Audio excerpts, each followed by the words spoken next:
Hello, everybody. Welcome to episode 60 of the Titanforge podcast. My name is Ratnos, joined by Tettles. Yo, what's up? And Trell. Hey, guys.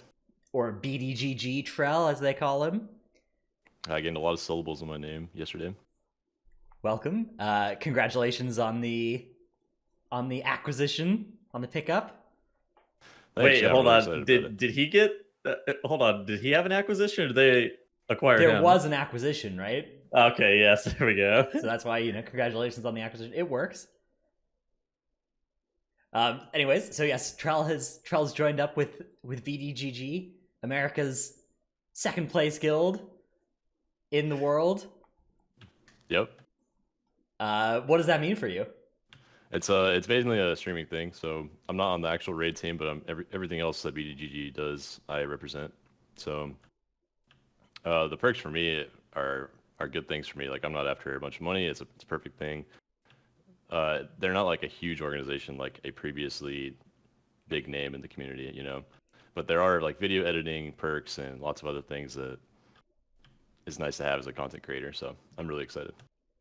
Very, very, very cool. Congratulations. Congratulations. I've been playing a lot of stuff other than WoW as well. I've kind of decided to not play too much beta and also not play too much BFA and just kind of wait until Shadowlands comes out. So for the next month, I'm going to be variety streaming and raid logging. Tuesdays I'll play WoW. Maybe I'll do one other WoW day or something. And then other than that, Are you telling me that you don't want to do 24 horrific visions? I no longer wish for horrific visions. I did do a lot of horrific visions in my time. Yes. I did. I had 9 characters with caught up capes before you could buy Malefic cores. And then literally the second Malefic cores became purchasable, I stopped doing visions. I was like, all right, I don't need to do these anymore. If I ever really care. What about not bringing back the comp stomp for this most recent week? Oh, dude, that was so tragic. Apparently that it was legitimately bugged, and they'd known about it since the last time as well, but nobody had really communicated it to anybody, and so they had to pull it urgently, and nobody knew it was going to happen. That's unlucky. I can't imagine being somebody grinding your Blood of the Enemy though, and having that taken away from you. I grinded 7 Blood of the Enemies with Comp Stomp. That's the move. It's the best way to do it by far. I think people were looking for rank 4 this most recent Comp Stomp week though. Which 7 rank 3s is about 2.1 rank 4s. You got a problem. You got a problem, bro. Yeah, that's insane, man. You got a problem, Travis. Dude, it was actually pretty fun. Doing the comp stomps is actually pretty fun. When you get it down well and you're winning in 2 minutes, it's actually pretty great. It's not. I wouldn't choose to do it if there wasn't an Essence's reward or whatever. But, anyways, so I've been playing Path of Exile. I've been playing I played Fall Guys yesterday. Either you guys gotten to check out that game yet? I've seen it. I haven't played it yet, actually. World of Warcraft has literally ruined every other game for me, man. I know what you mean. It's really difficult to be to play another game, especially any game where there's you kind of get to this point where you've learned it and you're just all right, now I could put some time into this, and there's World of Warcraft to put time into. It's just you feel guilty. You're like, I could be farming this 1/10 of a neck level in WoW right now. I can't have fun, dude. Neck levels are actually a surprising amount of damage right now as well. It's like 500 DPS or something per level, right? If you have if you have 99 or 100 neck, then it's almost 10k DPS over somebody who has 93. Something stupid. So that's 500 per level. Yeah. It scales all of the reason isn't because of those 2 secondary stats per level. It's because of the scaling on the essences.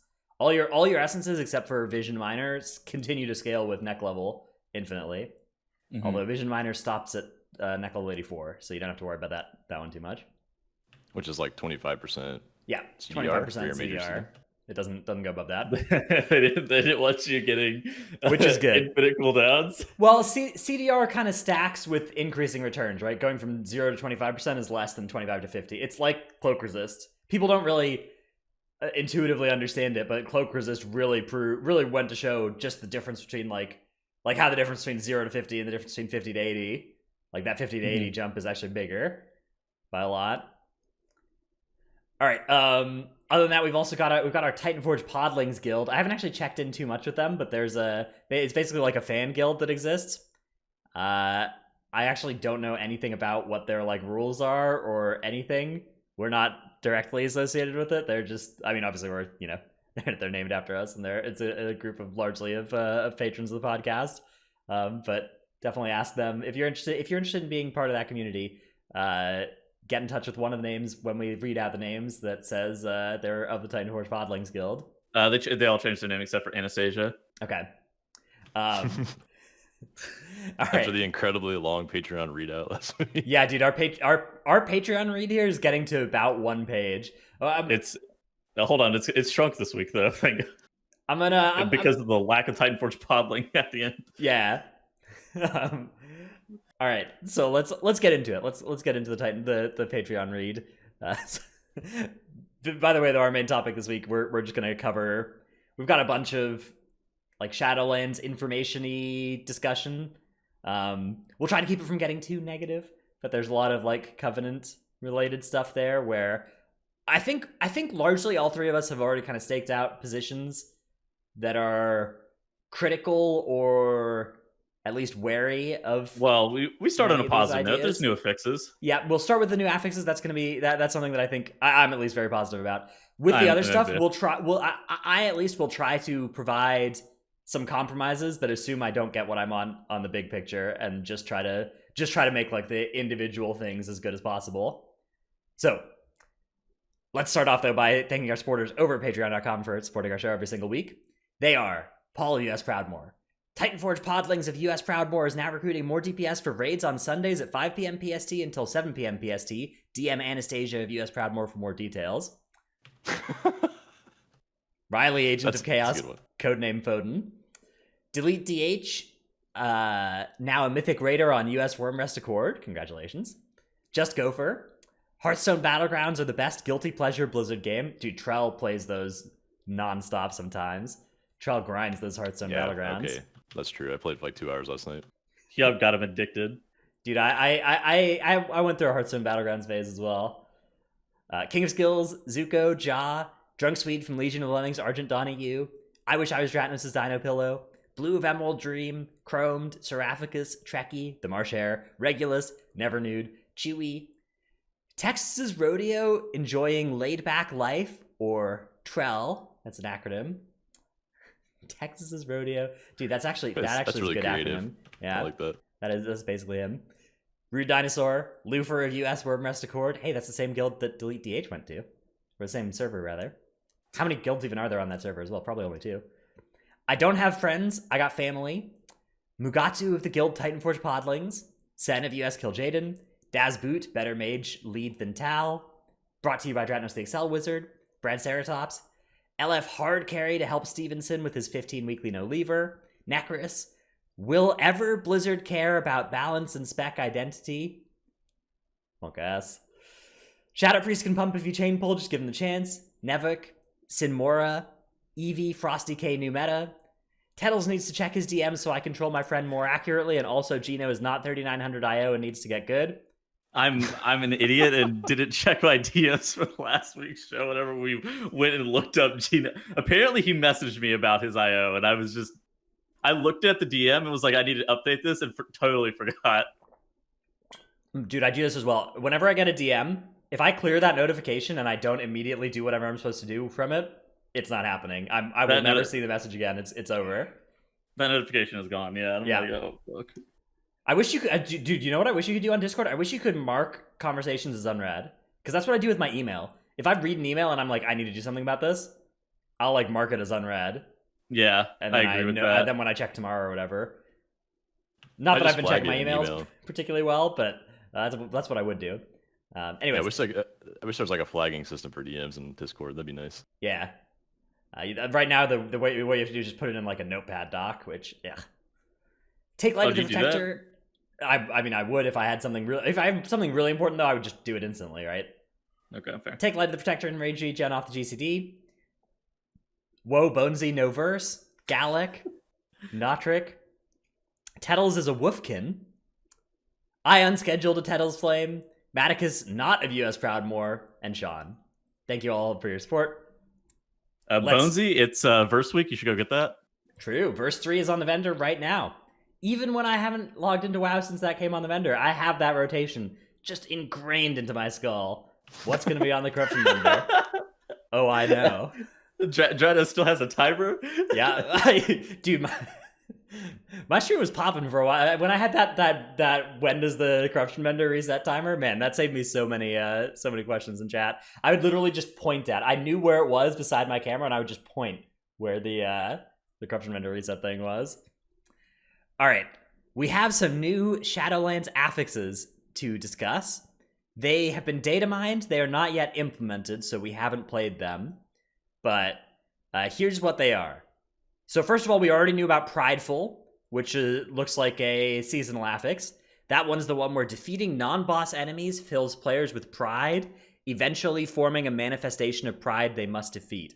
There's been a little bit more data mining about Prideful as well. I don't think we've actually talked really about it yet on our show. We're waiting to see what it's actually like. I actually suspect that it will show up next week, and we'll be able to talk about it a little bit more. I'm kind of surprised that Mythic Plus wasn't implemented this week onto the beta, so I do believe that the rest of the dungeons plus the seasonal effects will probably show up this next reset on beta. Fingers crossed. The Prideful one, it looks like it's kind of like you want to build up as much pride as you can for each of the Pridefuls for reward, but that's also going to be harder potentially. But we'll really have to see how that one's going to work out. Yeah, I think part of the deal with Prideful is that whenever you kill the Prideful mob, it explodes, doing damage to targets that are within like an 8-yard radius or something like that. Is how I understood it as well. So you can use it in a way to be able to. You can use it innovatively in terms of like. So yeah, you're gonna have to kill off the Prideful mob, but pull mobs on top of it and let it blow up everything, kind of deal. Yeah, I've heard people describe this one as a single target reaping as well, where you get like a mob to fight at certain points throughout the dungeon. I think there's a bomb component to it though, which is the most important. That's pretty cool. Well, we will have to see exactly how this one works out. There is some speculation you can read about on Wowhead, but beyond what we've just done, I don't want to spend too much time speculating on Prideful, because I'm sure that one being the one that already has all the other data mining around it, and it looks like it's going to be testable soon. However, there are 3 new affixes that have been data mined but not yet implemented that we have no idea. We don't know when these will be actually playable or testable, and we don't know if these are supposed to be seasonal affixes. We don't know if these are scrapped seasonal affixes that just made it into this version of the beta, or if these are going to be new non-seasonal rotating weekly affixes, which is the thing I'm the most hopeful about, because I've been talking a long time about wanting to see some new affixes, wanting to see a shakeup, and not be playing bolstering explosive for the 3rd expansion in a row. So let's go through each of these 3. Talk about how they sound. Again, this is just speculation from us, so I think waiting until they actually show up is, of course, going to be the best option, but we can at least start thinking about them. So, inspiring is the first of these. Some non-boss enemies have an inspiring presence that strengthens their allies. This one's an interesting one. It is reminiscent, I would say, of Infested, largely, where... Really? Okay, I was thinking Tides Emissaries. Well, so with Infested, there was like some non-boss enemies each week were effectively needed to be killed first, right? Because they healed all their nearby allies. So it depends on exactly how this one works. It depends on if it just increases the damage of their nearby allies, or if it also makes them more tanky, right? If it makes them take reduced damage or heal. Either way, I don't think it'll come with that infested component of the Gahoonies reinfesting. Yeah. Which... That going away was a lot of the pain from Infested would come from when that got out of control. This is also something that's gonna reward priority damage probably, which I don't think is necessarily a bad thing. So yeah, I don't know. Tides Emissaries were. This could be Tides Emissaries, right? Strengthens their allies could mean interrupt immune, but I would hate that. I hated packs with Tides Emissaries in them. CC immune is not fun. Yeah. Spiteful is the second one on the list here. Fiends rise from the corpses of non-boss enemies and pursue random players. Think from Beyond. Dude, yeah. That's what that means. Oh shit. We're still in BFA, man. When am I gonna get my random corruption slow as well? Dude, this one, it looks like a little. So it looks to me like this one's going to be another affix that's melee unfriendly and ranged friendly.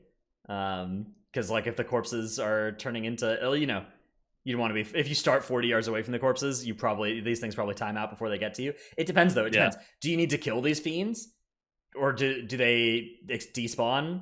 You know, are they like if you have to kill them, then if you have to kill them, then it's nice that they spawn in melee, right? Right. Also, like, what happens if they connect? Are they just gonna, like, they could explode like things from beyond, or they could just fixate and melee you, right? And melee you until you die or they die, right?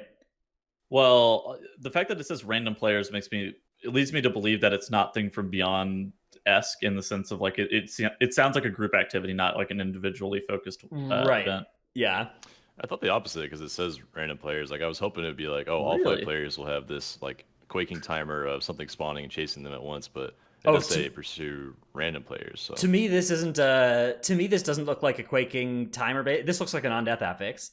Yeah, that's what I was thinking too. And with it being an on-death affix, I was wondering if it's going to replace bolstering potentially. Like whenever I saw this come in 3, I was wondering if all 3 of these were actually replacing the on-death affixes, bolstering, bursting, and sanguine. I was wondering if all 3 were going to get axed. Oh, how happy would you guys be if they replaced bolstering with anything? Dude. But then I thought about it and I was like, they were trying to rework bursting coming into Shadowlands, so them removing it wouldn't make much sense either. Mm-hmm. Yeah, bursting's already got changes, right? So it's probably not going away. All right, the next affix is storming. While in combat, enemies periodically summon damaging whirlwinds. Oh god, please, dude, just add gale, or what is it, like gust Gale winds? slash. Gale slash. Where the fuck gale slash tornadoes, tempest tornadoes, or blowback tornadoes? I fucking hope it's gale slash tornadoes, dude. The like the ones from Adders and Aspects. Oh no! The fucking King's Rest ones. Oh, the King's Rest warrior ones. Rest, the swirly ones from the warriors. The terrible swirly ones that require you to be in the fucking warrior's hitbox. Dude, those things are heat seeking. Those things hunt you down. There's no way to dodge them. It's true. Yeah. I don't know. I hope that it's nothing like any of those, actually. This is an affix that is hugely tuning dependent, right? Because like you could imagine a way where this affix has like no impact. You could also imagine it being sort of like Sanguine, where they just tune up the AoE until it is annoying. Or you could imagine it be like Quaking, where it's pre-nerf Quaking, where it's just does so much passive damage. Yeah. I could see it being that way. I don't know. I suspect that it's going to be on the easier side, though. I think all 3 of these affixes could be great or could potentially be bad, depending on how they're particularly implemented.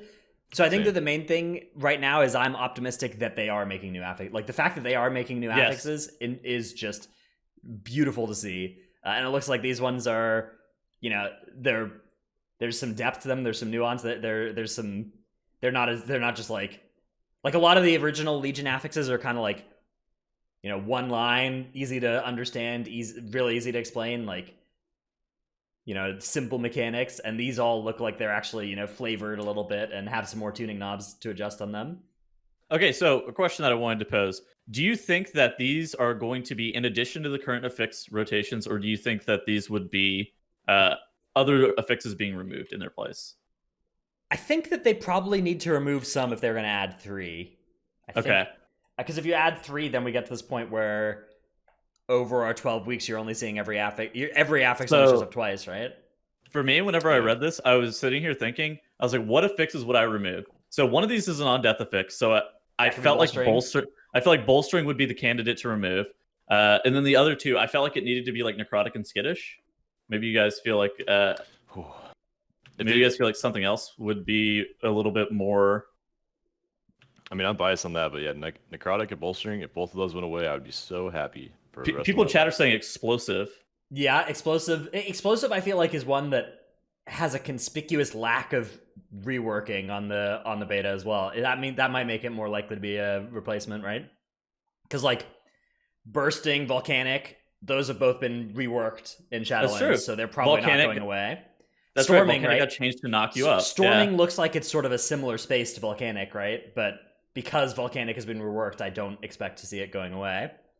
What do you guys think about the changes to explosive coming into BFA? All they did was turn the orbs from green to red. Do you think they're going to turn them from Blue red to purple? Yeah, they're probably gonna be blue Shadowlands orbs, anima orbs. No. They're gonna be covenant specific. Based on what covenant you pick, you get to see a different color. So if you're Night Fae, then you get to see blue orbs. If you're Kyrian, right. you get to see yellow orbs. If you're Dude, Vintage, you see red orbs. I have the idea.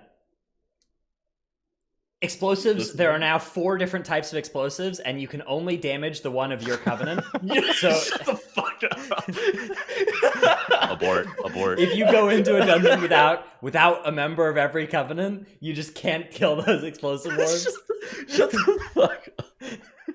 No, a yellow orb spawned 30 yards away and my boomkin was dead. No. That is a cursed suggestion. Dude, could you imagine just how great you'd feel about picking Night Fae when your group just needed you to kill those Night Fae orbs? You're just like, yeah, I'm doing it. This is my identity that I really liked. Maybe it could play a cool furry uwu sound every time you did that as a Night Fae as well. Every time you killed a Night Fae orb. God, stop. All right. We're deleting this VOD. Yeah, we'll hide the evidence. This was a cursed conversation, but I think circling back, we're all pretty optimistic for just the fact that they're adding new affixes. They may or may not suck at the beginning, but the fact that something is coming, I think, I'm excited for. All right. Me too. Let us move on to our tip of the week. I guess actually before we do that, do you guys think there will be more affix? I was actually surprised to even see these 3. I think that. Do I think that there will be more? Yeah. Probably not. So with this expansion, they've reworked 2 affixes, kind of, with bursting being able to be dispellable and volcanic now having a knock up component to it. Now, if they add these 3 and say they do remove 3 more, I don't believe that there would be anything else coming. They did also change Tyrannical, didn't they? A little bit. Yes, yeah. So. They're basically trying to make it so that it is consistent and not just there's supposed to be some uniformity to it. Yeah, which is good. That's good. All right, let's move on to our tip of the week segment. My tip of the week actually relates to Necrotic, which is an active affix right now, and maybe it's going away in Shadowlands, but right now, my tip for how Necrotic works that some people may not know is that for a boss enemy to apply a stack of Necrotic to you, it actually needs to auto-attack you successfully twice. So the first successful auto-attack that a boss makes against you will apply Necrotic. The second one won't. And then the third one will again. So if you are super min-maxing as a tank and tracking whether or not you're dodging or parrying and stuff to try and reset stacks, you can actually track whether or not you are 1 hit or 2 hits away from getting a new stack. I don't think that very many people actually do this in practice, but it is a weird idiosyncrasy with how boss Necrotic works. This was added at some point in... I think it was added at some point in BFA beta to slow down Necrotic acquisition on Tyrannical. On boss fights. Was yeah, sometime between Legion and BFA, yeah. That's why on some boss fights you will randomly drop stacks when the boss casts a long ability as anything but Brewmaster, and then other fights like Volcall, he melees really quickly and doesn't really ever stop in phase 2, so you just can't really drop Necrotic unless you get lucky.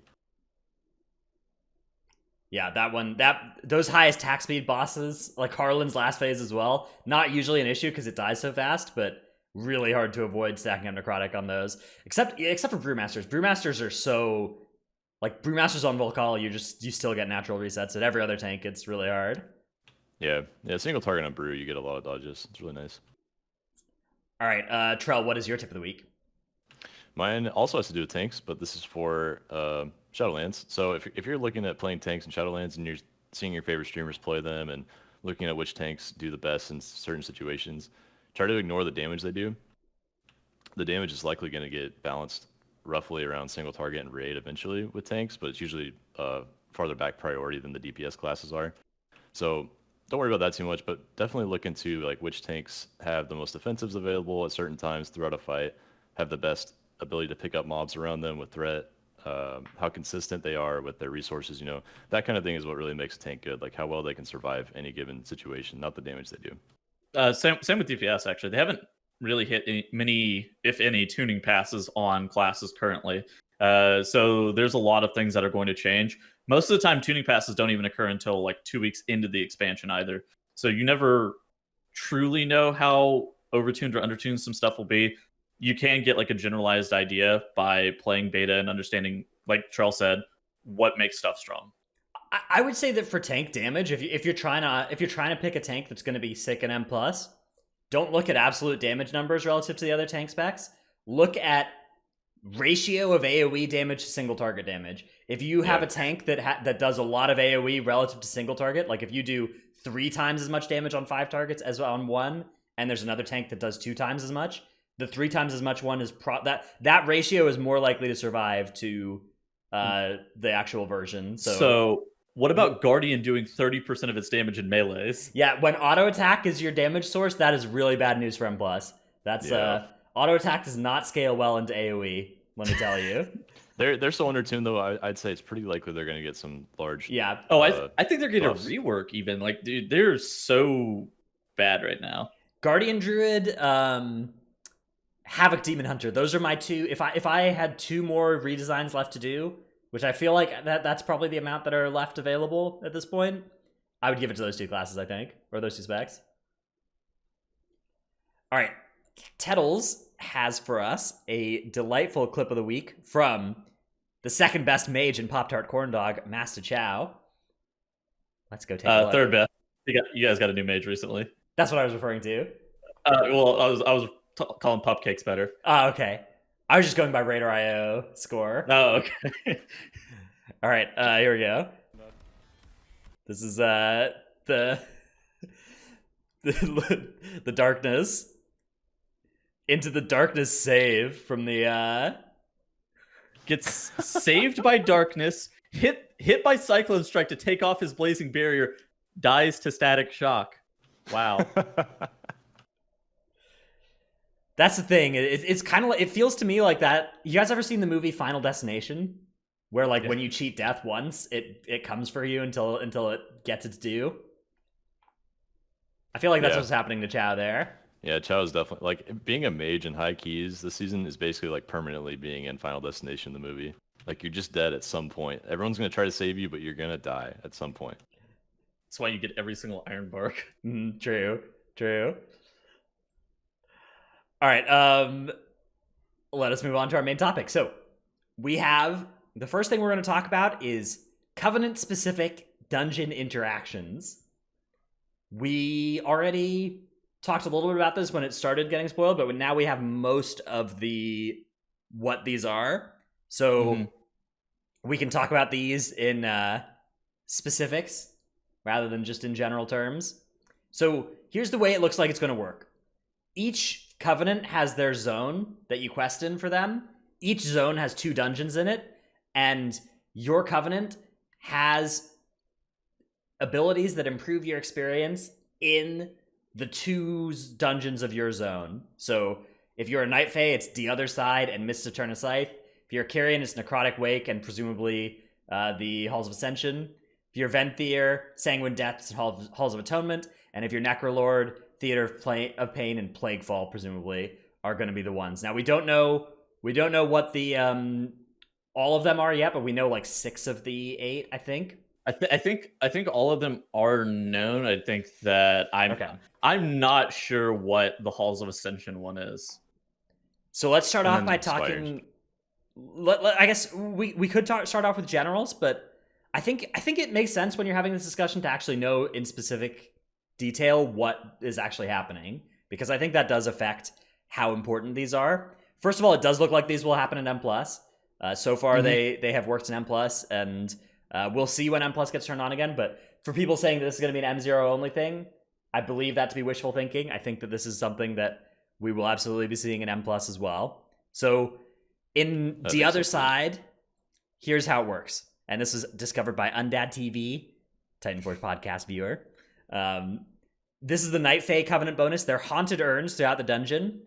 And In it, so in this dungeon, you randomly find haunted urns around the instance, in set locations perhaps as well. I don't know if they're set locations with some randomness or just always in the same spots. Clicking the urn will start a cast that is broken upon taking damage. If you complete the channel, it will AoE stun all enemies within 30 yards for 10 seconds. 30 yards. Yep. So I feel like that one is about the level of tuning to where they should be because of where the urns are located. The urns are actually kind of out of the way for a lot of trash to be able to actually be pulled into it.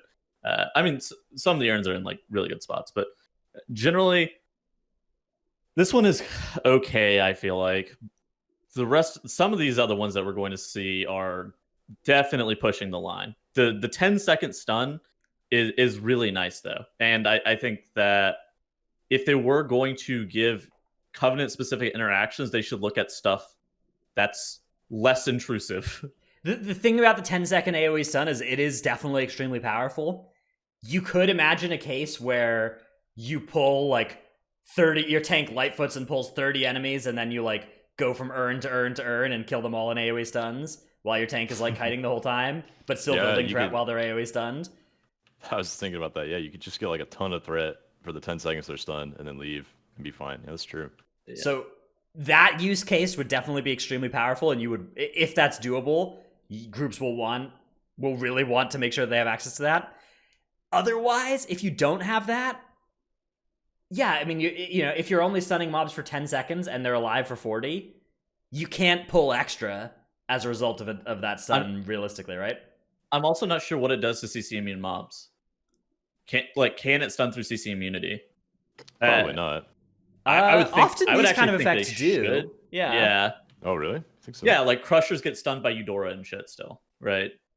Stuff like that does still happen. Yeah, it really matters what this does. It matters how much. Dad says that the CC immune guys do not get stunned. Okay, so that's that limits this then. Yeah, my in general, I would rather not see these Covenant specific abilities in dungeons either. But I also think that this is one of the ones that I feel will be less mandatory, and that's where some of these other ones feel like they are going to be quite mandatory. We're about to fucking get there. Yeah, some of these are really good. All right, let's do Mist of Turn of Scythe next. So that's probably the most controversial one. This one, yeah. There's 3 things in here, I think. So, all right. Number 1, at the beginning of Mist of Turn of Scythe, there are some overgrown roots that a member of the Night Fae Covenant can click on to clear them, which lets you skip at least 1 pack of trash. Which you probably want to do. The trash in that first little pocket area is awful. Yes, that was what I was about to say. They have like the villagers who do the tranquility, and then they have I don't even remember what the other mobs are. The other mobs also stun a random party member that you have to break out. Exactly, they stun them with the root, which is just terrible. Yeah, something like that. So skipping that trash at the beginning is really important. Yeah, you can shroud them, right? There's not True Sight. The villagers do have True Sight, although they have a very small radius on their aggro for True Sight. It's kind of weird. Like, you can for sure shroud them. Interesting. All right, so that's gonna get changed, I think. There's another bonus here: 10% stat buffs. Before the first boss, there's another set of overgrown roots. Behind this set is a grove full of mushrooms. A member of the Night Fae Covenant can click the roots to clear them and allow the entire group to go and have a happy mushroom adventure. There's 2 mushrooms in there. There's a 10% stamina buff mushroom and a 10% main stat buff. And you can choose which one you want. It's 10 minutes, right? Yeah. Yeah. Obviously, nobody wants stamina. I mean, I guess if there's some big one-shot down the line in Mythic Plus, like in Season 3 of this expansion, you might need those, but probably just everybody gets main stat. Can you come back and get another buff later? Yes. Okay. Well, actually, I don't know if you can get another. You can come back and get it later, though. Okay. Does that feel like it'll ever be worth it? No, because of where it's located. Okay. In the dungeon, because you have to go through the maze at some point. Like maybe you get it right before you go through the maze. I think more often than not, you're going to try to grab this before first boss, though. Night Fae players will also be able to unlock something unique: a checkpoint after every boss. After defeating the first boss, they removed checkpoints in this fucking dungeon to give you Night Fae specific checkpoint unlocks. Why? So yeah, dude, I already died once with a non-Night Fae group, and I spent literally 3 minutes running back. It's so bad. Why would you ever remove a checkpoint?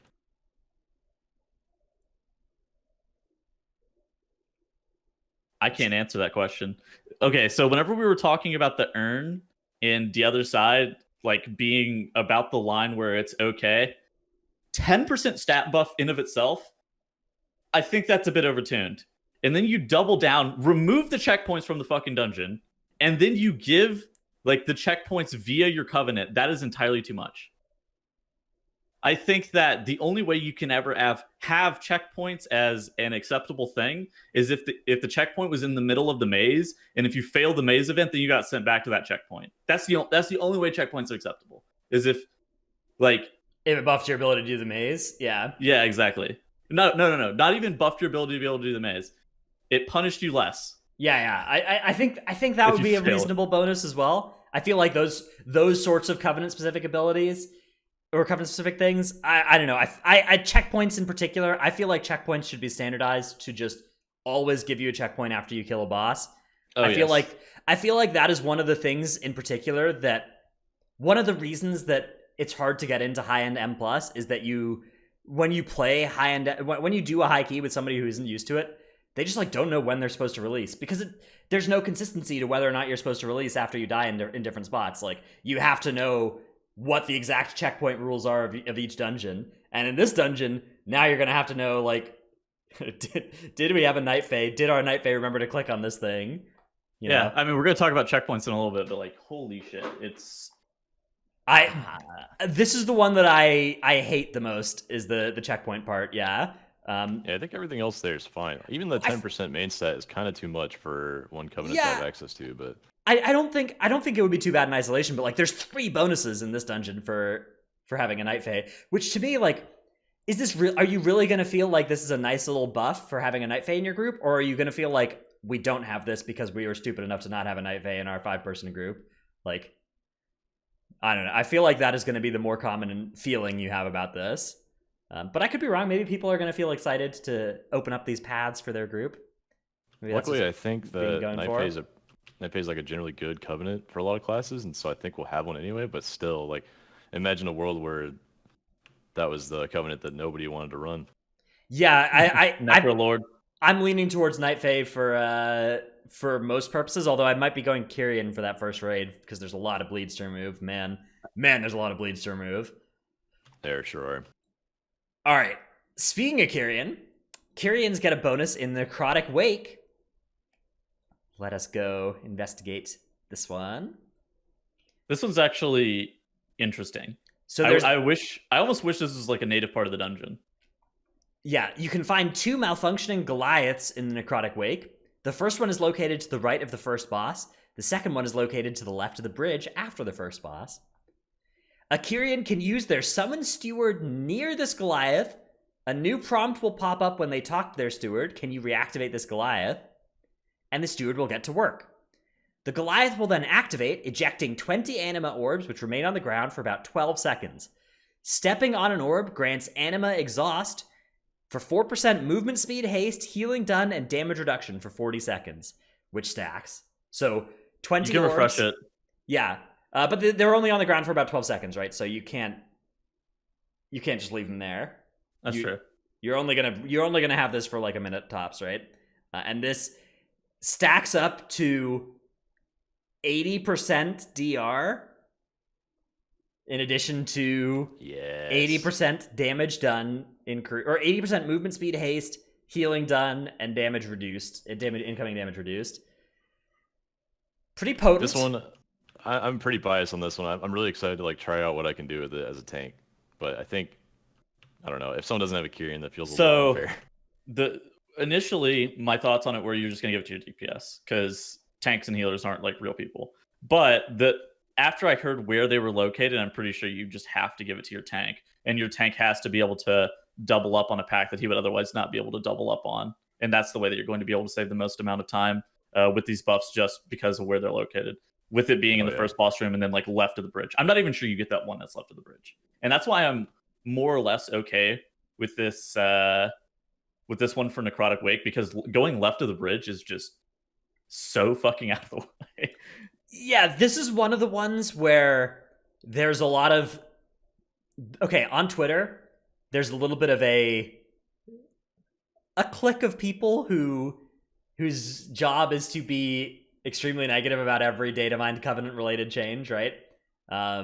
Who like every single one is going to be followed by like talking about how ridiculous it is in the most bad faith possible terms. And so like for those people, they're like, oh man, if you have Carrion in your group versus not in this dungeon, it's a literal 80% haste buff, and that definitely leaves out the fact that You don't want first off, you also don't want 80% haste buff. it's one person who could get that for 40 seconds in one or two spots throughout the dungeon that aren't particularly. It's not particularly easy to take this into a boss. I do think this is powerful, but this is another one that looks to me like I'm not actually convinced this is going to let you add an extra pull to your dungeon. 40% or 40 seconds of. You're not going to give all of them to your tank. You're not going to give all of them to your tank. But if you gave 10 of them to your tank, that'd be 40% DR. It is. I mean, 40% DR for a tank is enough to let them survive a lot more trash. But if it expires after 40 seconds, you need to be quick. You need to be really quick to get that pull done in time. It might be doable. I mean, well, let's put it this way: before Versatile was like widely accepted this season in Mythic Plus, tanks had like 10 to 15% versatility, which is like a 7.5% DR. And then once they got full Versatile, they now have about 40% DR, which they can now do 7 key levels higher. So that buff is not small for a tank. That is humongous. It is huge, and maybe you can kite as it fades. So you can like go in and build threat for 40 seconds and then kite and still finish the pull. Hear me out. Yeah. With the one that's to the left of the bridge, I'm pretty sure that's like a do not pull. The one that's in the opening, like the starting area, I don't know if you can like shroud to it and get it for like the first pull of the dungeon and just like bloodlust a fucking enormous trash pull with it. You could also just pull a bunch of crap with the first boss, like probably 3 packs with the first boss that are all tank damage, and just milk the crap out of the debuff with. Is there a lot of tank? You can actually probably get one of those necromancers in, and like with the damage reduction and everything, it's probably like less scary. Yeah, but it's 40 seconds, right? Like if you're fighting that boss at the same time, if you don't make once that 40 seconds is up, and it's 40 seconds that starts when you pick up that ball, not when you pull the boss, right? So like no, it's 40 seconds whenever you pick up the last ball. Yeah, so you could leave one ball on the ground and like touch it right as it's about to expire and get like 50 effective seconds, but yeah, I don't know. Yeah, you can take the boss near it and just like keep refreshing now and then too. Well, but they despawn after 12 seconds. I don't know. Yeah. I do think this is interesting and powerful, but I don't think that this one is going to be dungeon breaking. I feel like at best this is going to let you get a bonus pull, right? Like you're going to save one. You're going to remove one pull from your dungeon, maybe. I feel like is about the right place to hit. Like remove one pull from the dungeon if you play great, and if I think it's about mandatory though. I do think it's mandatory. Okay, if that's the case, then I do not like that. To me this looks like something that is not mandatory. Well, I think it will. I think the robot in the starting area is going to be a mandatory to have, and you're going to be doing some funky shit in the starting area. Because if you think about the progression of dungeons throughout an expansion, eventually you end up with the highest level dungeon being every pull is pure tank damage, except for like 1 or 2 pulls maybe, and everything you can possibly do is to eliminate damage going on your party, except for your tank, to make it more efficient. So your healer has to heal less, and everyone can do more damage. Yeah. I guess the question is it going to be like bullshit double renormalizer tech on the last boss of Junkyard, or is it going to be something that's a little bit more feasible? The question for me isn't whether the world first Necrotic Wake uses a Kyrian for this, because there's a very good chance they will. The question for me is like, if I'm trying to do a weekly 15 Necrotic Wake and I don't have a Kyrian in my group, how screwed am I? Because in Mists of Turn of Scythe, if I don't have a Night Fae and I'm not able to skip this first pack that everybody skips, and I'm not able to, get the checkpoints after depleting these bosses, I hate that, right? I'm not going to go to Mist. I'm going to do a different dungeon if I don't have a Night Fae in my group. With Kyrian and Necrotic Wake, I don't feel like there's this that has that same vibe. Those Mist skips used to be herbalism bound, by the way. Yeah, I thought that was funny. They changed it to Night Fae. Yeah, but like, I do agree, but I don't think it's only world first keys. I think once people start doing it in the 20 level, like once it starts getting propagated to the 20 level of keys, that's when it starts trickling down to the 15s. And that's when everybody starts requiring, True. and it becomes mandatory, even if it's not. The community thing, sure. The community is all, there's always going to be LFG groups that are like looking for something they don't need in a group. What I'm concerned about is like, will I in my groups feel awful without a member of this covenant? Because for many of these, I think the answer is going to be yes. For this dungeon, I feel like the answer is going to be you feel bad for this one extra pull that you have to do at the start of the dungeon because you can't pull like 2 packs together or a pack onto boss or whatever this ends up letting you do, and then it's over, right? It's done. It's not like the difference between doing a Shrine of the Storm checkpoint dungeon and a different checkpoint dungeon, right? Like it's not like you're just like you have the scepter of being screwed if you wipe over you the whole time. So for me, this one is, again, I would prefer to see none of them, but given that they're not going to, like, if we assume we've already lost on the basic premise, this is not one of the ones that I think needs to be looked at for. Like, I think that the Miss Eterna site, for instance, is egregious. Capital B bad. Yeah. Yeah. Okay, I agree with that. And at least with this one, it is unclear, and it will, like, different tanks will probably have different answers about what that lets them do, and different groups will probably have different answers about like how to split up those buffs. Like, I think the Kyrian one is TBD. At least with the other side, I'm pretty sure like we can only imagine how good the other side's urns are, because the urn, you can't move the fucking urn, like it's there, right? Same with the robot in Necrotic Wake. The robot itself is a stationary thing, and he's just like laying on the ground, and that's to your advantage because there's some trash in Necrotic Wake on the left side where one of the fucking robots are, and you don't really want to pull it at all. All right, so we don't have the Halls of Ascension thing in front of us here. Let's talk about the Sanguine Depths. But first, while you're transitioning, I think it's also worth mentioning that Summon Steward is a 5-minute cooldown, so you have to do those 5 minutes apart if you have only one. If you have one Kyrian, yeah. Also, they would be 5 minutes apart. You need to make sure that you haven't summoned your stewards to get your Kyrian potions. Especially, dude, could you imagine if that cooldown doesn't reset when you start the dungeon? I'm sure it would, because it's a long. Gotta hope so. All right, that's like 2 minutes into the dungeon, probably you get that first one or so. Let's move into Sanguine Depths here. So in Sanguine Depths, there's Venthyr Covenant bonus. This one was discovered by some folks from BDGG. That's Dude, that's Trellzorg. Look at it. Oh my right God, here those on are my stream. friends. I think Champion Max and them found it. Yeah, dude, they're famous. Okay, so there are anima cages throughout Sanguine Depths. There are 4 that were found by the BDGG squad. 1 shortly before the first boss, 1 after the first boss in the first room to the left on the hallway, 1 right after the second boss, or right before second boss, and 1 in the hallway leading to the last boss. Here's what they look like. Any player that is part of the Venthyr Covenant can click on the anima cage to activate it for 20 seconds. Any enemy in range will be debuffed with Anima Drain, and the Anima Cage will count how many enemies die with Anima Drain active. 20 seconds after you click on this cage, the cage will give the entire party 1 stack of Sinful Boon for each enemy that died within its range during that time. Sinful Boon is a stacking buff that increases your damage and healing by 5% for 15 seconds. Ooh, that's gonna be big. Yeah. Well, so okay, here's the thing. How polarizing is it? So there's 3 cages, right? In order to get the benefit, in order to get a high amount of stacks here, you have to fight a bunch of enemies and then click this cage before they all die, which means that you did your big pull, and then you finish your big pull, and you have 15 seconds of damage and healing done, right? But like, yeah, are you going right into another big pull? The 15 seconds, it's really hard. It's really hard to get good benefit out of it. However, in Shadowlands, we do have the added luxury of most classes being capped on AoE, so you can pull 10 targets on top of one of these cages. All of your 5 target capped classes will end up only killing off 5 mobs. You activate the cage, and then your group will get a 25% damage buff and be able to hit the other 5 targets. Okay, you can't like pick which 5 you're gonna kill. Yes, though. you do. It is the closest 5. It's the closest 5 to you. It will be. That's part of why I think they might be removing Bullstring, because boy, let me tell you, target capped with 5 closest targets and trying to deal with Bullstring. That's not a pleasant experience. I was memeing. I was absolutely fucking trolling, but like you can't like reliably separate 5 out of 5. I feel like those cages are hard to use effectively. Yeah, I do agree with that actually. Honestly, if the target cap system is the reason that bolstering goes away, I will change my stance on it and praise it for the rest of my life. You think he's, dude? I think target capping might be worse than bolstering. I don't know. I'm not sure.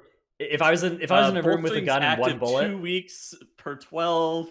Yeah. Target capping is active 12 weeks per 12. Yeah, true. I think I would rather have bolstering than target caps, but I agree that would be a silver lining, and I do like hunting for silver linings. So hear me out though. 15 seconds on this damage buff. It's like Dratnus was saying. I feel like it's really hard to get good benefit out of this one. This is about the point where the other side also is, where it's like, yeah, this is probably good. Is this going to completely negate something in a dungeon and make it like to where you have to have Venthyr because it's so polarizing? It looks like the answer is no to me. Yeah, I think that this is something that you'll use this a little bit, but I think it will be really hard to get good use out of this because of how finicky it is to time this all. 15 seconds? Like, it's so okay. Like, you're going to have your other trash pack pulled by the time the cage is going to release the okay, you bolster kill everything. You click on the cage, you bolster kill everything, and then you have like 15 seconds before the buff even gets applied to you to go and start the next pull, right? Yeah, it looks like you have a buffer work. there. Yeah. It depends on how far the radius is that it applies to the group too. Like, do you think the whole party can just run far away from it? It said fairly far. It said there's a fairly long range at least, but it's unclear exactly how long it is. I hope that gets changed to instance wide. I mean, that would make more sense. Yeah, I feel like instance wide would be appropriate for this as well. I feel like it would be pretty lame to not get it because of range. But either way, this for me falls into the category of totally reasonable. It's 15 seconds. Yeah, totally reasonable Covenant-related buff. And my first choice would be to not have anything like this. My second choice would be for all of them to look like this. Point of order as well. Imagine being a Venthyr, and this is the bonus you get, and you're watching Night Fae literally add checkpoints and skip trash packs in Mist Eterna Scythe. And you're just like, man, I feel so good about picking Venthyr. This is just so great. THG makes a really good point in chat. This is more high risk than the others. So there are some actual trash packs in Sanguine Depths that are, I want to say like 7 or 8 mobs just natively. So there is precedent for you to be able to get like a fairly big cage, which you'll get like a fairly big buff going into the next trash pack. But to be able to get maximum effectiveness out of it, you do have to give up something, which is your safety. And I think it's more high risk than the other ones. Yeah. Dude, Fem says you have to keep in mind checkpoints are useless if you don't die, though. Yeah, that's only 1/3 of the Night Fae bonuses in that dungeon, though. That checkpoints are literally a third. There's 3 of them. Come on, Fem. Yeah, I mean, you know you're gonna like the checkpoints until the very last. Fem is absolutely amazing. Like, while you learn the dungeons, you absolutely want checkpoints so you can test and randomly Fem, die and be okay. You got to remember, this is a North American podcast, all right? We're extremely acquainted with checkpoints throughout these dungeons. Yeah, we die all the time. We visit them often. All right. Let us move on to the Theater of Pain Necrolord Covenant bonus. So, in the Theater of Pain dungeon, this again was discovered by Undead TV, by the way. In the Theater of Pain dungeon, there are 3 Necrolord Banners, 1 in each wing after the first boss. Any player that's part of the Necrolord Covenant can click on a Necrolord banner to get the Necrolord's Chosen. Wow, they use the word Necrolord a lot in this. To get a buff so it's a 5-minute buff, and that buff gives you 10 increased versatility and 10% increased movement speed. 10% increased versatility, not just 10. Okay, I was reading that tooltip and I was like, that's kind of weird. That's a large amount of versatility. Yeah, it's a 5-minute buff for 10% movement speed and 10% verse. And yeah, you could get a total of 15 minutes if you use all 3 of these. So 10% damage, 5% DR for 15 minutes. Yes. Yeah. Cool. Squishy says, that buff is harmful. It'll make you take more conduction damage. You guys seen this? The conduction scales with verse such that for every point of verse up to 50%, it actually, you're taking more damage. But then when you go above 50% verse, it starts reducing the damage again. It's a parabola. They're talking about the first boss of Temple of Thralis, the conduction, the mega damage circle that goes on one player. That is increased by that damage is increased by your own versatility. So as you go from 0 to 50% verse, or 0 to 100% verse rather, you are It deals more damage to you because it's coded as friendly fire damage. Yeah, so you're amping the damage up. With 10% verse, you deal 10% more damage, you take 5% less. So that is increased damage relative to the baseline. But once you start getting above 50% DR from verse, then those points of DR start to be more valuable than even the 2% increased damage done. So as you get to 100% verse, it again starts reducing the damage. Super. I love how we just found out about that from Reddit. 2 years into the expansion, I'm sure it's been like that the entire time, but the damage on it is just so high right now because it's the last season that everyone's like, "How the hell did that kill me?" Well, I knew it was scaling really weird with versatility. I didn't realize it was. I thought that verse wasn't mitigating it. I didn't realize that it was verse was actively killing you. Damage. Yeah. I thought that you just weren't getting mitigation via versatility, and I knew that for like the whole patch, but like not actively killing you. I didn't realize how stupid it was. That's so funny, man. All right, so anyways, let's talk a little bit about these Necrolord banners in Theater Pain. For me, this one, so it's definitely potent. You definitely expect that the world first group or whatever in this dungeon is going to include a Necrolord, perhaps. However, Necrolord is not a covenant that's looking particularly strong for most specs, with the exception of like Affliction and Destruction. There aren't that many I know of that are super hyped about this. I think some of the rogue specs are also Necrolord. Okay. Yeah. Oh, really? Okay. I think might be Necrolord. We'll see. Okay, so there's options here. And rogue people are saying Arcane. Yeah, Arcane, dude. Necrolord Arcane is totally the move. By the way, that is 100%. It's not playable if you're either of the other specs, but if you're playing Arcane, Necrolord is the sauce. So yeah, look forward to picking one spec for the whole expansion. So Necrolord Banners, I think that the magnitude of the power level here is small enough that it's not too impactful, but it is definitely increased damage. I mean, it's big, right? 10% increased damage is that's a Toldegor buff, right? But groups do Toldegor sometimes. They have done Toldegor without opening their cages. In the MDI? In the MDI, you see that, yeah. Yeah, that was the meta strat for a while. I was about to say, like, when would you run no rogue Toldegor and not get the buffs? But that's not fair because the cannons are also part of it as well. Yeah, I mean, the thing in Toldegor as well is you get those buffs for the last boss. If they were duration length buffs, you would also even if you got them, you wouldn't have them for the last boss, right? Like, that's true. It would be less of a big deal, right? 15 minutes is really long. I don't know, man. I feel like these buffs are starting to hit the point where they're almost mandatory. Yeah, 15 minutes of the dungeon is that's a high percentage of it for sure. That's like half the dungeon. The banners are located in 3 different places too, so you can have really high uptime on them. The question is if you can bring them into all the hard bits, or not. Which I assume you probably will be able to, because you could always backtrack and go grab the banner before any boss you needed it for. Well, it also depends on how long the dungeon is. If the dungeon's only 30 minutes, then you only need 2 of them. Yeah, I think that this is going to be probably... I feel like this is more important than the Kyrian one in Necrotic Wake, for sure. Maybe not for sure, but I feel like this one will be more important. I feel like this is going to be... Particularly, this one is such a like passive and free benefit. Unlike the Kyrian Covenant bonus in Necrotic Wake, and unlike the Venthyr bonus in Sanguine Depths, there is no risk associated with taking this, right? It's not like having a Necrolord in your group gives you the opportunity to do a risky play for a big reward, right? That's what the Venthyr bonus in Sanguine Depths lets you do. That's what the Kyrian bonus in Necrotic Wake lets you do. The Necrolord one is just free verse. It's free verse.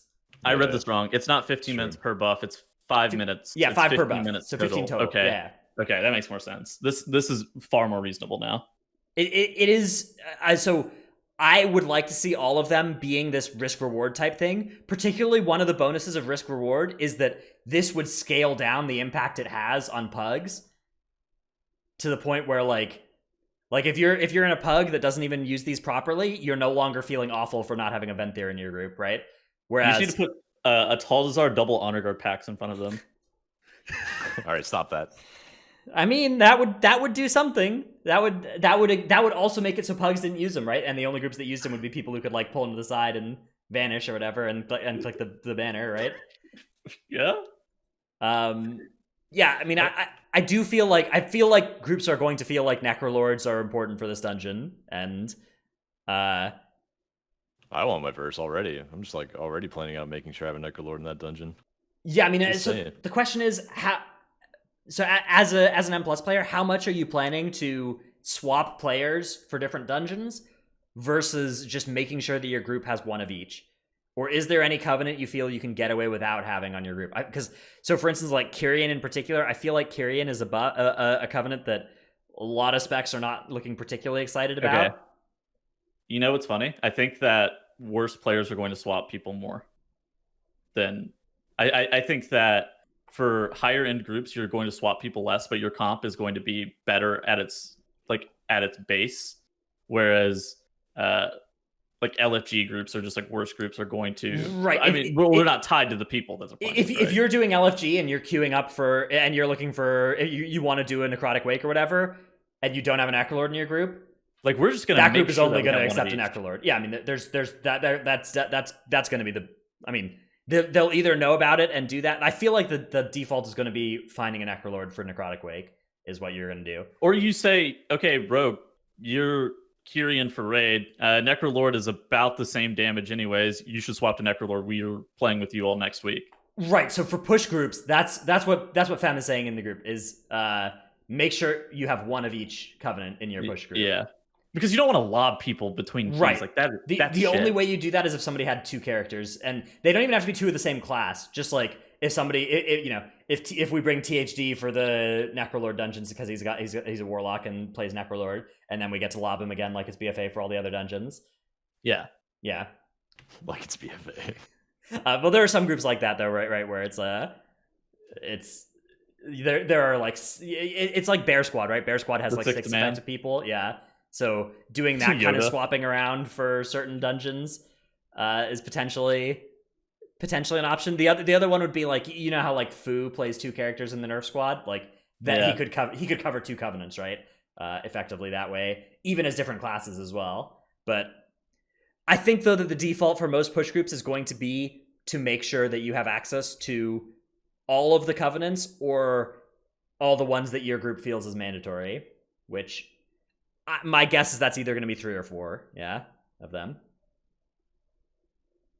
Somebody asked in chat, I know absolutely nothing about it so far. Will a tooltip show what covenant a person is in, or will you be able to hide it? I'm actually not sure how easy it's going to be to inspect that. Yeah, I don't know either, actually. Shit, that's... so you're going to have to re-equip your Heart of Azeroth neck, and then it's going to show it next to it. I don't think that's how it's going to work. I don't think it says it in the tooltip at all. Yeah, I wonder if there will be a way to track it. I wonder, dude. Okay, here's Raider IO is going to be the most toxic add-on of all time. Let me tell you, it's going to tell people what covenant you are. Let me tell you, if there is no way to figure out what covenant there is, and I have to summon you and tell you to press your covenant-specific ability to see what covenant you are in LFG. No. Raider IO tooltips. Raider IO tooltips are just going to tell you. Well, if there's no way, like there might not be a way for them to parse that data, right? Like they might just be at the armory. I mean, it has to be in the armory. Will the armory tell you what covenant somebody is? It doesn't have to. It almost has to. Beta had a reputation with the covenant when you were given a temporary covenant. Yeah, that's what was happening for raid testing. That's the thing is, so either Blizzard purposefully obfuscates which covenant you're in, right? If they purposefully make it so that you can't easily figure out what covenant somebody's in, that would be the goal. The goal of that kind of move would be to prevent groups from doing this, right? To prevent groups from LF Necrolord. If that's the case, then yeah, it's going to be link covenant ability, or it's going to be like, show me your covenant ability right in front of me, or else we're going to kick you. But that will be less common than just checking a tooltip, right? Like that will be less common. People will sneak into groups, but also that will be. Here's the other thing, though. That's so scuffed. If the way to identify what covenant somebody is to use the Raider IO tooltip, that will further increase the amount of hate that people have for that add-on. I love that. I love the thought of that because that just makes people so mad. It's there is no way that we get out of this with everybody happy, because fundamentally there's a group of people that want to just be able to get invited to whatever group they apply to, right? They want to be able to. They do not want there to be groups that LF Necrolord. They just want to be able to get into that group, right? They don't want to be declined from any group, right? Now, my argument to those players is to just join the pull the ripcord, anti-covenant locking bandwagon, but a lot of those players love the Covenants and they just want to be able to get accepted anyways, which to me, that feels inconsistent. But if that's you are somebody that does not want, you don't want the game to snitch on you. You don't want the game to tell anybody what Covenant you are. And then there's a group of people that actually want to get access to checkpoints in dungeons or whatever, so they want to make sure they have a Night Fae in their group. And or they just see the dungeons done by a high-end group this way, and they believe that is the optimal way to do the dungeon, which it is.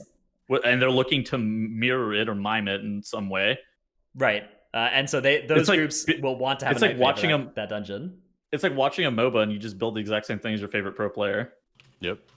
Yeah, and you know that you're not going to use it as well, but you'd rather not be literally unable to purchase the same item that the pro player purchased because of that choice you made. All right. It's also true that if it's scraped off of armory data, then the add-on will be slow to update if you do change. Usually, it'll you'd have to make sure you updated it that day or whatever. Oh, by the way, I meant to mention this earlier, but we got carried away. The movement speed buff from the Necrolord is always a nice thing as well. Like, usually when you see something with movement speed, you kind of look at the other aspect, like, oh, the 10% burst is the good part, but movement speed is actually very valuable. It saves time throughout the dungeon and can allow players to dodge mechanics easier than they could have before, or like straight up just outrun some things. Like, when I have 2 long strider traits on my prot warrior on live, I can outrun the tank buster instead of just having to rely on abilities to get away from it. I think that Growl speed is really good. I think Growl slots a movement speed gem in his gear. I think that Holy Paladins slot movement speed gems in their gear because they can't outrun the Dark Fury otherwise. Yeah, exactly. Yeah, same thing with that. Like normal things, right? Yeah. All right. So Squishy asked, how would you feel if the Covenant buffs were disabled or always enabled past a certain high key level? I feel like this would do some good. I worry about where you set your banner. You set your definition at high, right? Because if you set your definition of high at 15 or 20 or whatever, and people plugging their weekly 10s are still gonna, like, that will further make the group doing the weekly 10 feel bad if they don't have it. Like, I don't know. I mean, I think it's interesting, but I really doubt that they would consider doing that. To me, it does not look like this is something that they would selectively enable or disable. But I would of course prefer that. Yeah. Anything to make it so that I do not have to, when organizing my group, lob people based on the Covenant they're playing. I would really like to avoid having to do that. Well, I mean, we're already lobbing people based on the class they play. Like, this is just another partition of a way that you can self-segregate and remove other people from your group because they are not what you need. Like, right now, the 2 things that you're looking at are class and player skill most of the time. Now you're just adding a third part of it. There's like a third decision that you have to be made. Is like, are they the correct Covenant? If they pass, then all right, good. If they fail, then it's bad, right? And I feel like this is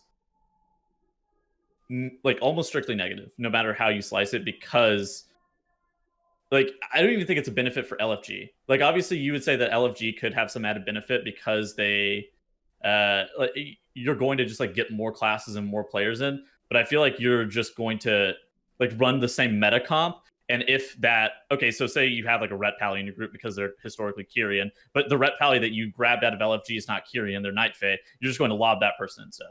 You're going to take the same comp. Now you're just literally cutting down how many people are actually playing that spec even more. Right, definitely. Yeah, your ability to play an off meta Covenant for your spec is that's something that is going to get you lobbed when people are expecting you to be that Covenant to get access to whatever buff they're looking for.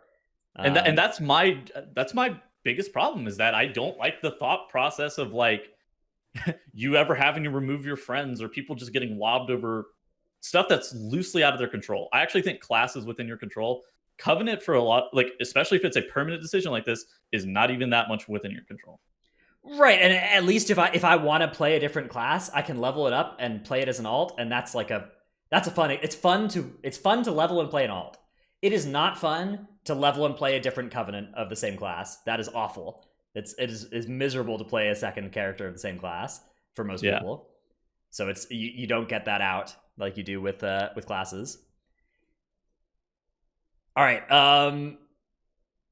Let's see. So we can talk a little bit about, since we were talking about checkpoints in given that there are some that get unlocked by having the right covenant, what is the checkpoint situation looking like overall in Shadowlands right now?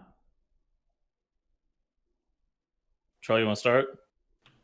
I know that the other side has the opposite problem of everything that we normally want Blizzard to do. They added a checkpoint after every boss, and it actually makes it worse than it would be if you just like started at the beginning of the dungeon. So the other side is like you start in the middle of it and you choose a pathway, like one of 3 pathways, I think, and they all lead to a different wing. So like, like if you kept spawning at that middle point, like a towel, yeah, then I think it would be better than having a checkpoint at every boss, which is so weird that they did that randomly.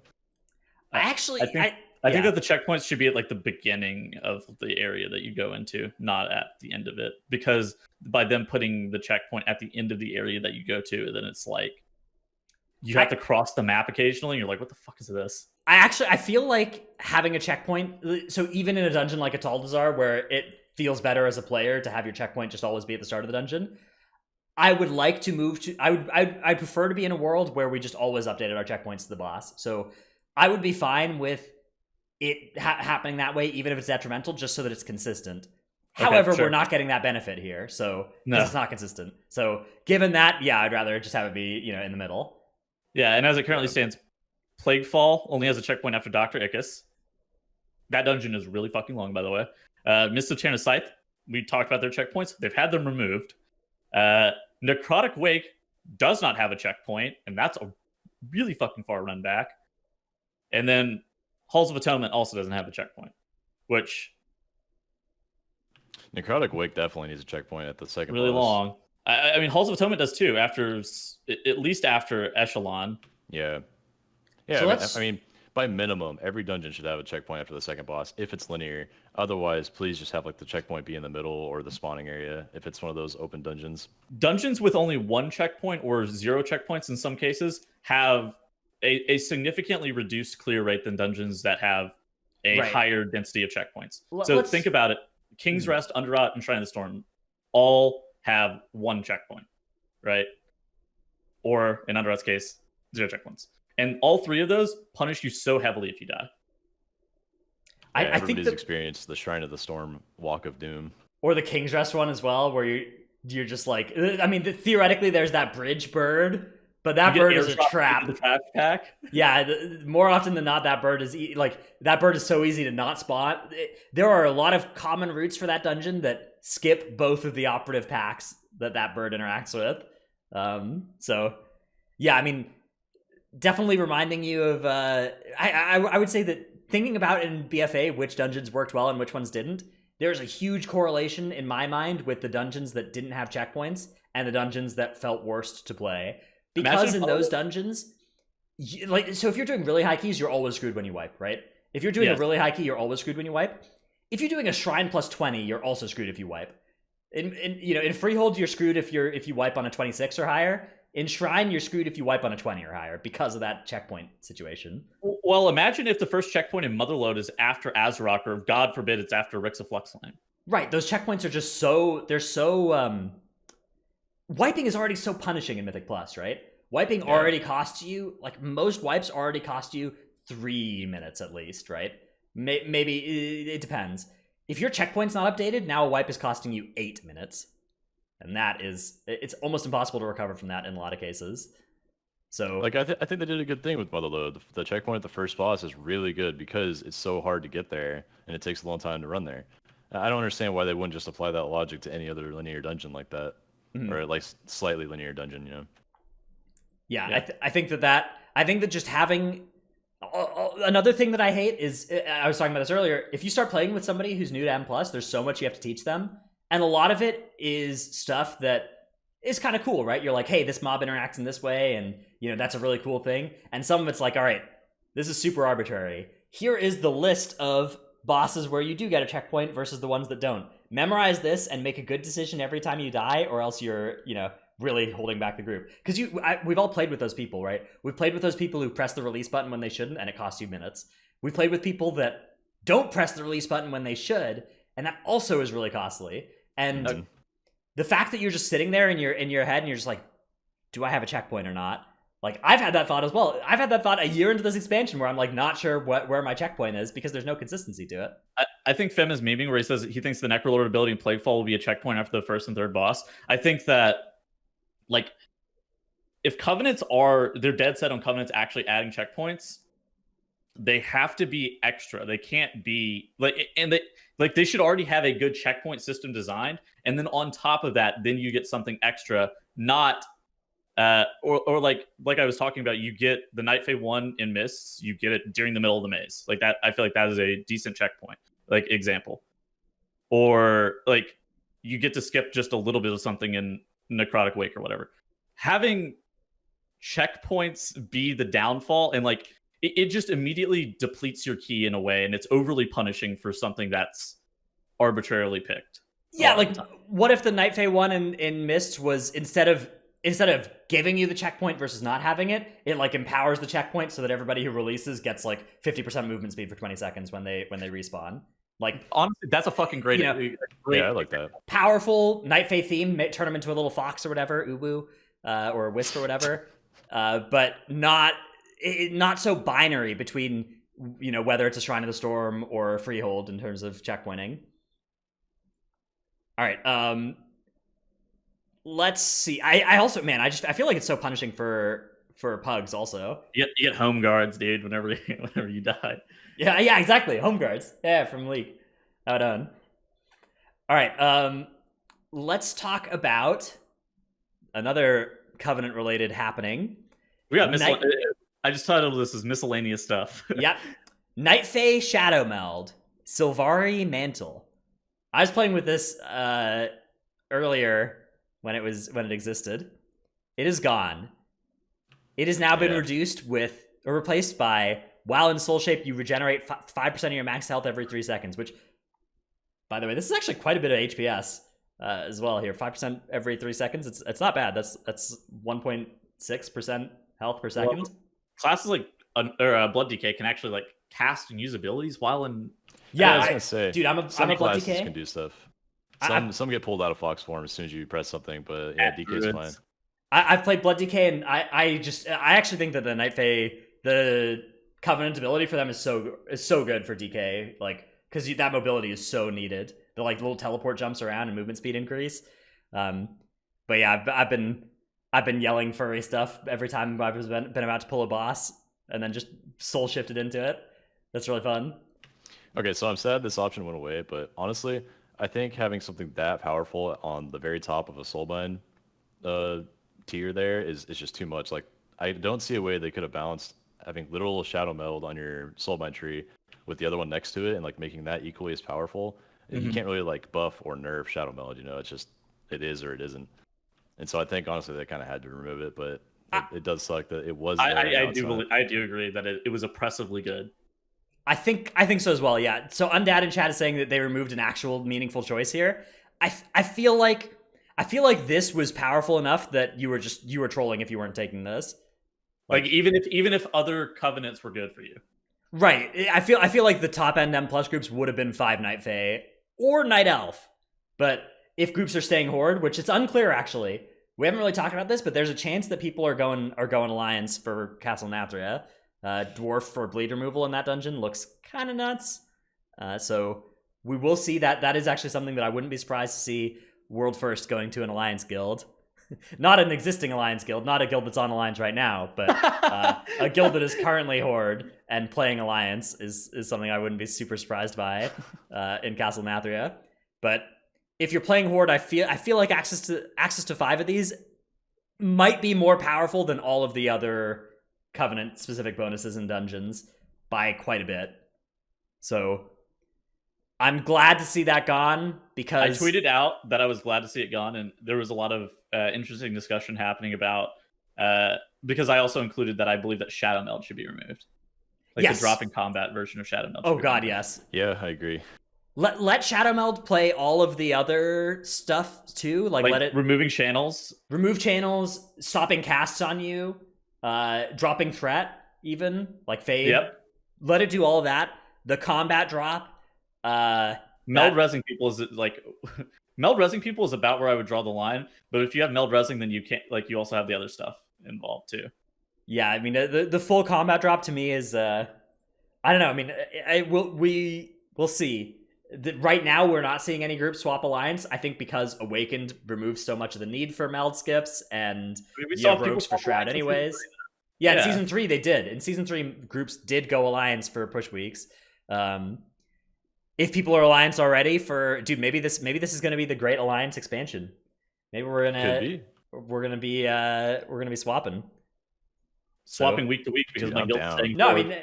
mean guilds. I mean, like if you want to be dwarf for Castle Nathria, if that's worth worth there's ranks. there's no fucking way that our guild will swap to horde.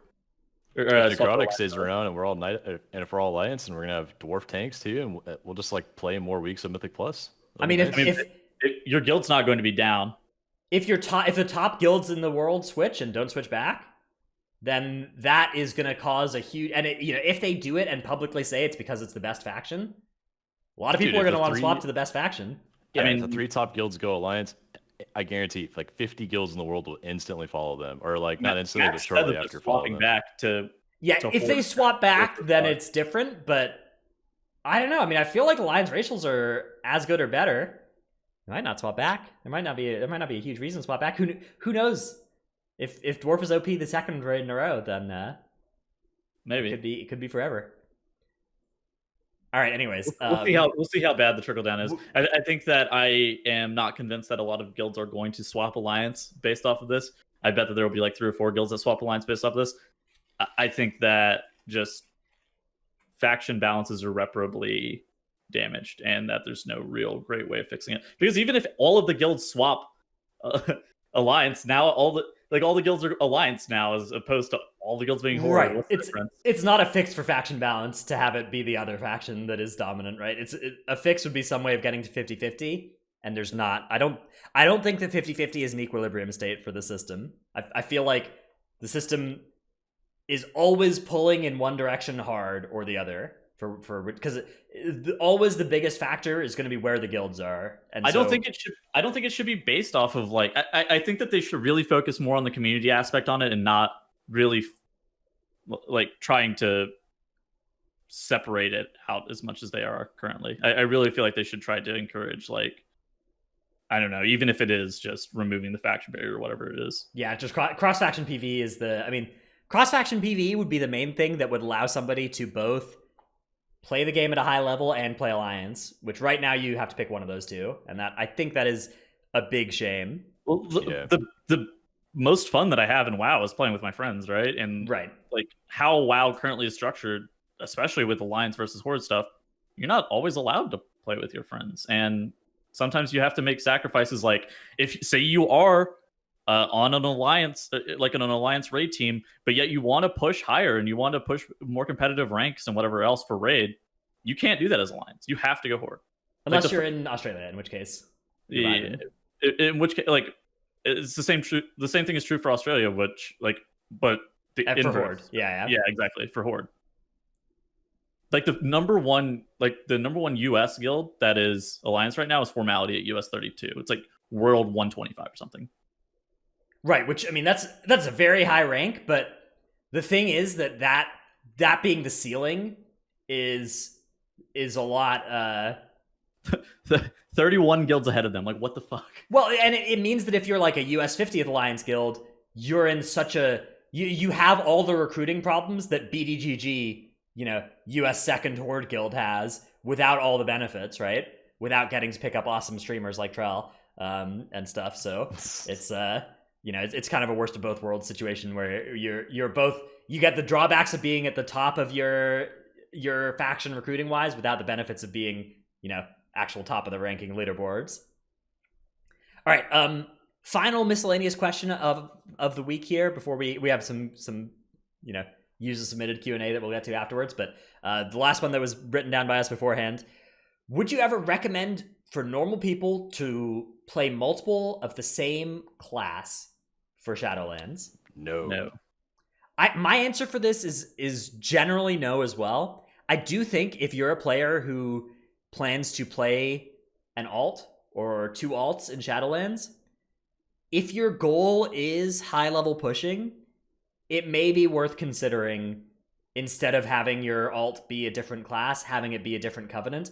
If you are playing a particularly strong class, or you're particularly good at your class, or there are huge incentives to have access to 2 different covenants, which that is going to have to be determined on a bit of a case-by-case basis. But me personally, I am considering... So I'm probably going to play a Blood DK main. It'll probably be like Night Fae, but for an alt, it's unclear to me whether it will be more beneficial to my guild to play a Kyrian Blood DK or like a Brewmaster or a Vengeance DH or a Prop Paladin or something. So if you're in a position like me where your goal is to be as useful to your guild as possible, there is definitely a chance that your best option is to get more coverage of the same spec on different covenants.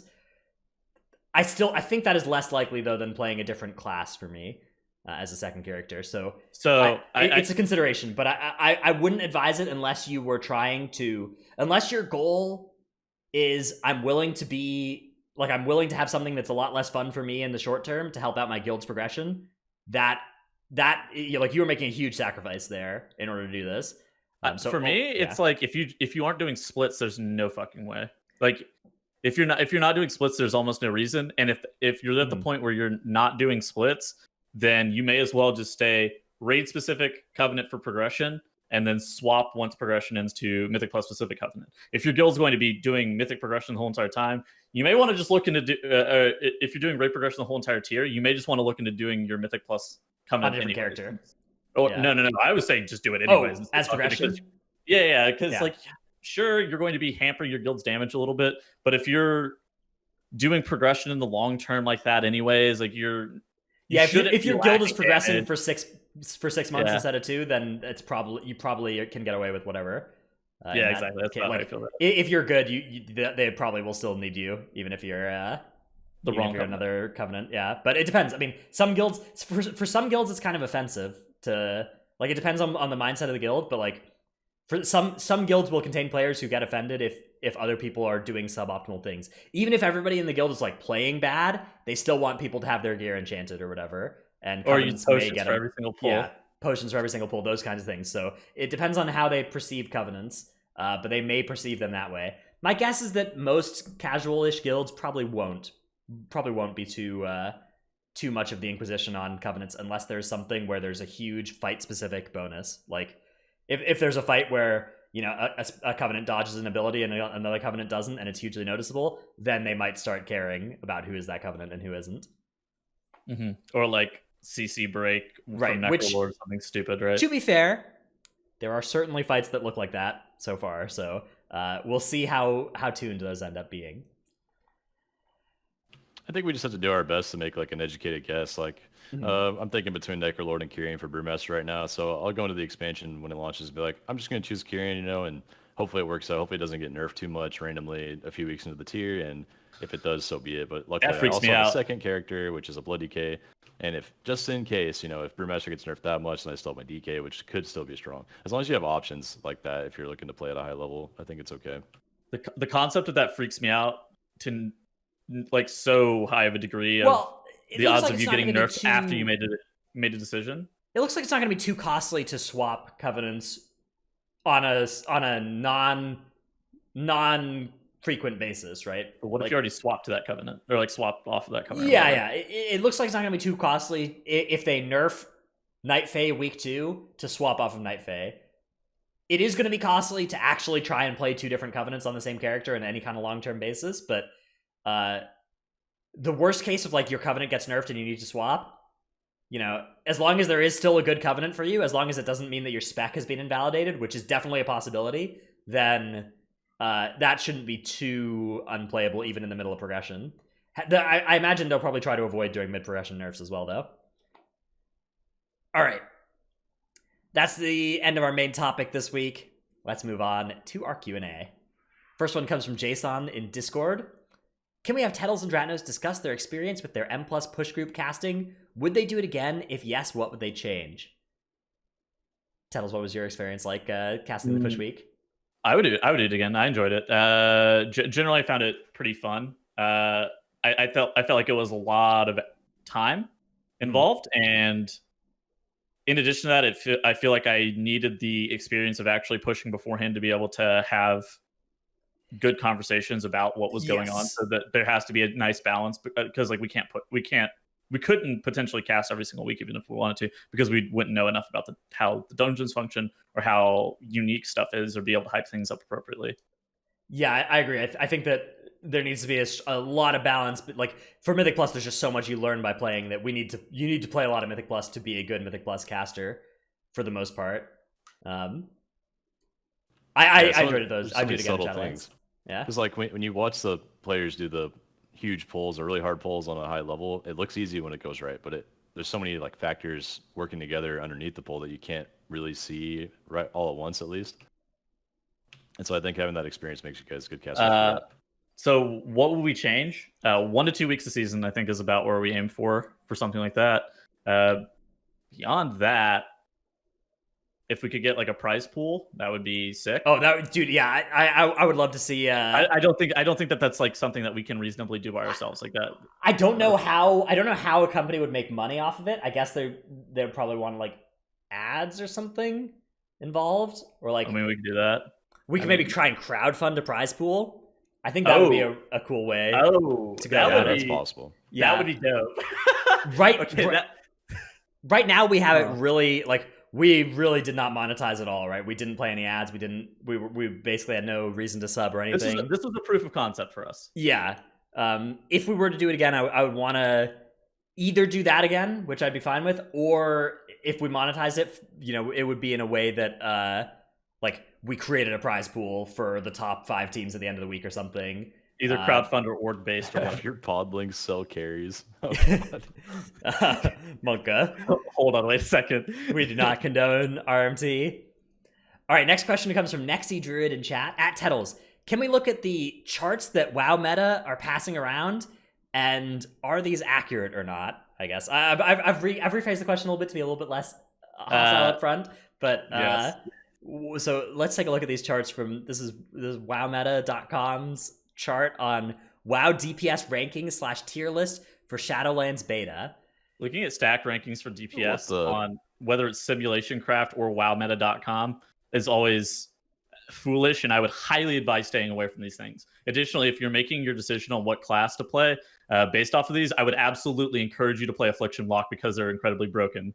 But okay, dude, here's one way you can tell this is a little bit scuffed. Welcome to our rankings. We check this data every day and make sure it's accurate and up to date. The classes and specs are ranked by their overall DPS performance in raids and Mythic Plus for both single target and AoE situations. Then but the DPS rankings are given in a per second number. I think that's what's going on with these. By using the approach of combining dozens of real logs from last week's beta raid testing, we can measure the central tendency of this data set while taking statistical dispersion into the account to provide you with the most realistic chart.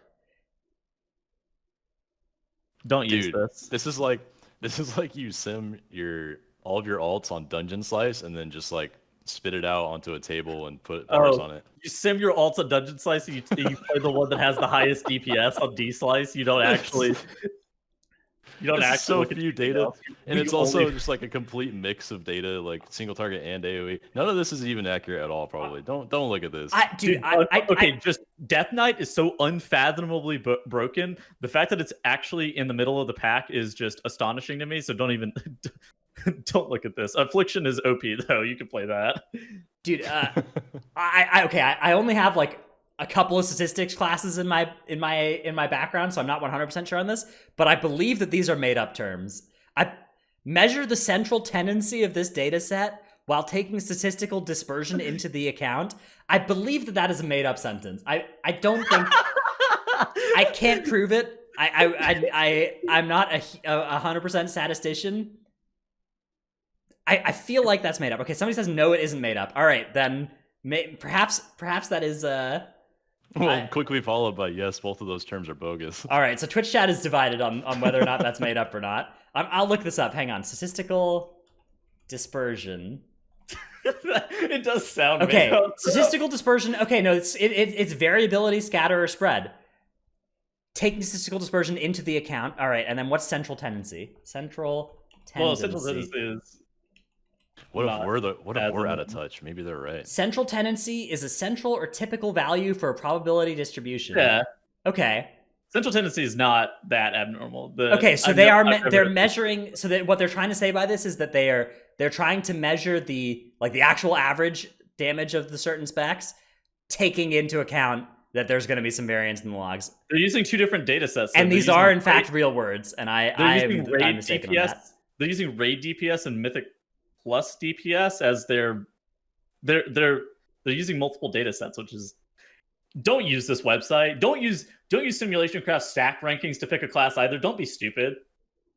So okay, it's based on the beta logs from raid testing. Now let me tell you some problems with beta logs from raid testing. They tested 3 bosses in the last week, and those 3 bosses were not like those do not have standard damage patterns.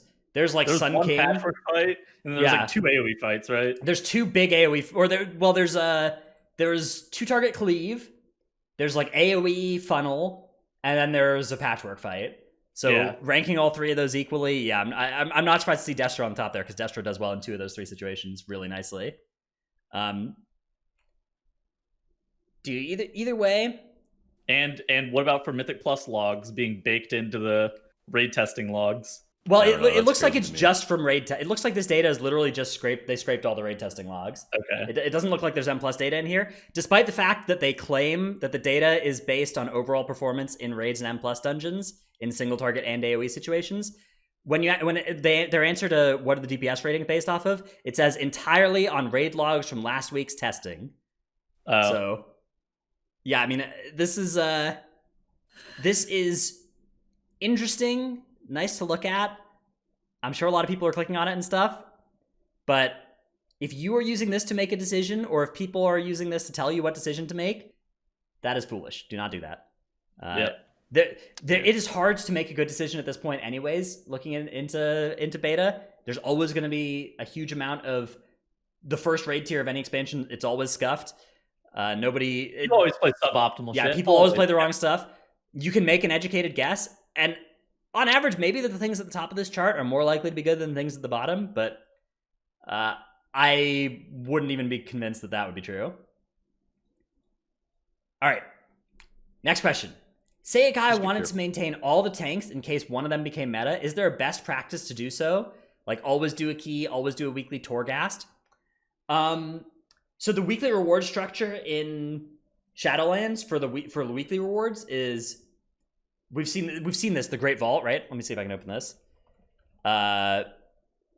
Yes. So let me talk while he's searching. Basically, you're able to, out of your weekly cash, you're able to get multiple choices based on how many things you have done. And you can either go wide in the sense of you can do arena to get some conquest, you can do a couple of dungeon raid bosses to get some raid boss kills, or you can do a couple of dungeons to be able to get some dungeon completions.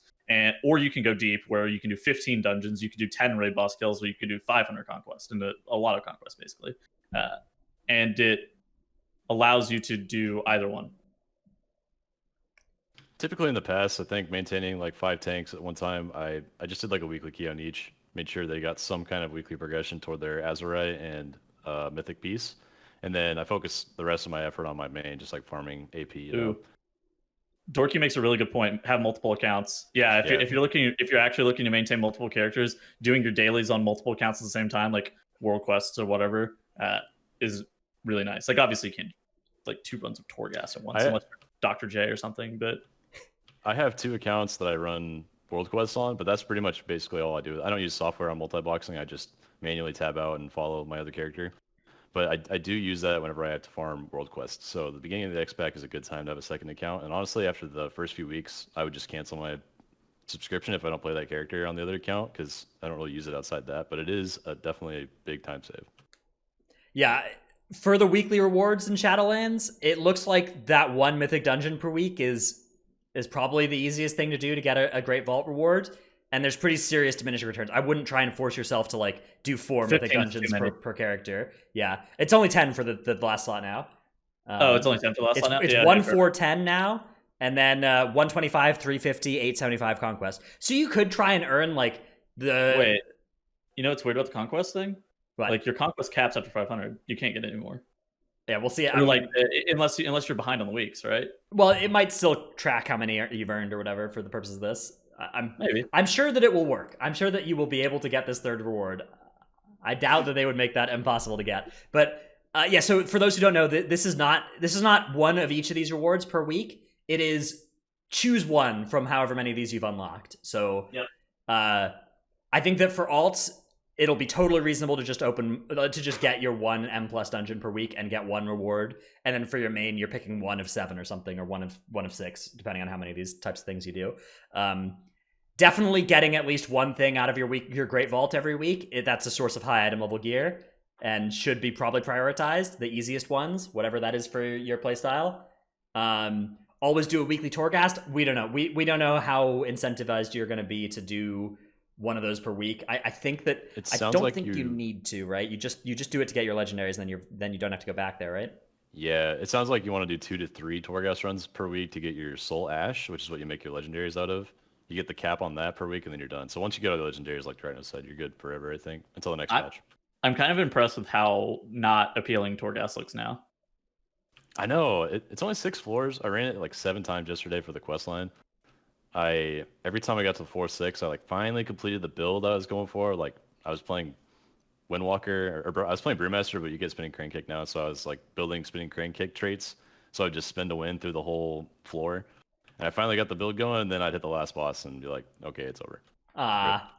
Yeah. I when they were 12 floors long, the last 6 floors were always the fun ones, and the first 6 were always the struggle. So yeah. The shorter floor length. I do hope there's some endless mode, at least, that we can play for fun in there and get really OP. I feel like the endless mode also wouldn't even be that great either at some point. I feel like it's just going to... I think that Torghast, the first couple of times through it, is going to be fun. And then once you start running it, I feel like there's no longevity to it, is more my point. That's what I make. Definitely if you can't get to like OP builds and actually play with them for your reward ones. There's a long one. There is a long floor one. Okay. I don't know how long it is. Cool. Then yeah, I haven't gone there yet, but hopefully that one will be fun times. All right, I think that is about it for our show this week. This one, I don't know. We tried to keep it not from getting too negative, but definitely worries about the Covenant system in general persist, and worries about the specific Covenant M+ abilities. Also, there are things that worry me about them. Although I do think, to go back to that topic briefly, I do think if they land on the risk reward case for all of them, where they like, in order to actually get any benefit out of them, you have to like do something cool and risky and hard, and then you get like a small bonus, like a 1 pack's worth bonus. I think that would be a healthy place for these to end up. I feel like it's weird though, based behind Covenants. For me, the thing about this is that there's only 4 Covenants. It's not like it's going to be rare to have a Kyrian in your group to get the Kyrian bonus. It's not going to feel like a special bonus you sometimes get. It's going to be something you'll have most of the time, right? Like I don't believe that you're going to... Okay, so yeah, you can say that about one specific one, but to have all 4 of them is rare, right? Yeah, to have access to have 4 of your 5 players randomly be different Covenants is rare, but most of the time that you go into any given dungeon, you are going to have that Covenant ability for that dungeon. Yes, but again, having like my point is limiting your key access. My point is as a whole. My point is that makes it not special, right? It's not like you're getting a special fun bonus for being a Kyrian or whatever, right? It's not like Core to Stars, where being an herbalist was rare enough that you didn't always get the herbalist bonus, and when you had your herbalist, you were like, oh cool, we get this little herbalism buff. Instead, it's going to be 80% of the time I'm in this dungeon, I have this thing that feels important and mandatory, and 20% of the time I'm sitting here without checkpoints. And if ever the decision is to not do the dungeon, okay, would you draw the line if ever the decision is to not do the dungeon or to lob a player to be able to get a different player in their place? Would you say that is too costly? Yes, I think that's bad. I'm making an argument against this, Tuttles. I'm saying that the upside of the reason that these are in the game is they want you to feel good about picking your Covenant, right? They want you to feel like you're getting a special bonus for being Night Fae, and you get a Night Fae bonus in the Night Fae dungeon. But the fact that a group is 5 players and the overwhelming majority, not the overwhelming majority, but the majority of the time, there will be a Night Fae in any given group, means that it's not a special thing you're bringing to your group. It's something where you're going to feel the absence, but you're not going to feel excited about it being there. I just don't think you're going to zone in. I just don't think you're Yeah, going to zone in. I mean, I think that is likely for Mists in particular, because I'd rather, if I had a Shrine of the Storm that had checkpoints and a Shrine of the Storm that didn't, I would never zone into the Shrine of the Storm that didn't have checkpoints. Yep. I think it's not too bad, for my personal opinion, as it is now. But one way to improve it would be giving it the Court of Stars treatment, where there's 2 ways to activate each thing. I think like 1 being the covenant that it requires, and 2 having like a specific profession, like herbalism. For that first skip. I think either that or Night Fae would be really good for all of Mists, or like blacksmithing for the big armored dude in Necrotic Wake. I would love that. Yeah, I would love to be able to patch those holes with professions. And then leatherworking is the banner, and yeah, I don't remember what dungeon that was. Yeah, like you could easily assign professions that make sense to all these. I think hopefully they can do something like that to make it more inclusive. I would definitely. I mean, that wouldn't fix the pug problem too much, because then it's like LF Kyrian or blacksmith, and like. But what it would fix is that if you wanted to play with your friends, and your friends all had certain covenants they wanted to play, you wouldn't just be looking at that group and be like, okay, well, either we can't all play together, or one of you has to swap off Event Theer. No, you just make them swap their right. profession. That's what I'm saying, is if you could swap professions, then that fixes that, where you don't have to do that anymore, where you can just be like, all right, I'll just go blacksmithing. Easy. Would much prefer that. Yeah, that would definitely fix it at the high end. I don't know if that would fix the pug problem. Okay. Let us end the show from here. We'll be back next week with another episode. It's going to be a good one. Bye, everybody. See you guys. Goodbye.